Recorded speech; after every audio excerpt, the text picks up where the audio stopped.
প্রতিটি হত্যাকাণ্ডের প্রকৃত আসামিদের গ্রেপ্তার হওয়া উচিত।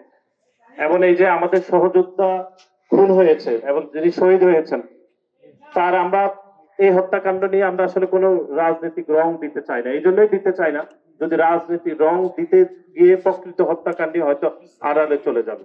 আপনারা দেখেছেন যে এই বিশ্ববিদ্যালয়ে এই মাসের ৩ তারিখ আমাদের আরেকজন সহযোদ্ধা হাসিবুর রহমান হাসিব, যিনি জুলাই এবং গণ অভ্যুত্থানে একদম সম্মুখ সারিতে অংশগ্রহণ করেছেন, তিনিও আমাদের ছেড়ে চলে গিয়েছেন।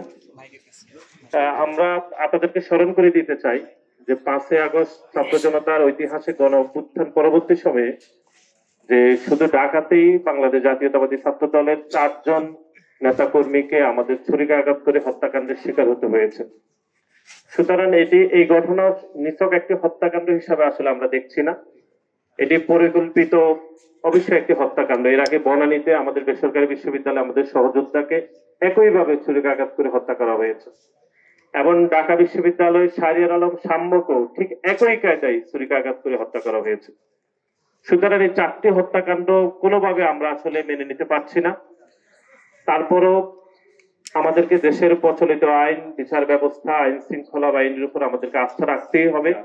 যারা গতকাল এই বিচার হত্যাকাণ্ডের গ্রেপ্তার এবং বিচারের দাবিতে যারা অবস্থান করেছেন, তাদের প্রতি আমরা কৃতজ্ঞতা জানাচ্ছি। আমরা শুধু একটি বিষয় আপনাদেরকে মনে করে দিতে চাই, সেটি হচ্ছে প্রতিটি হত্যাকাণ্ডের প্রকৃত আসামিদের গ্রেপ্তার হওয়া উচিত। এবং এই যে আমাদের সহযোদ্ধা খুন হয়েছে এবং যিনি শহীদ হয়েছেন, তার আমরা এই হত্যাকাণ্ড নিয়ে আমরা আসলে কোনো রাজনৈতিক রং দিতে চাই না। এই জন্যই দিতে চাই না, যদি রাজনীতি রং দিতে গিয়ে প্রকৃত হত্যাকাণ্ডই হয়তো আড়ালে চলে যাবে।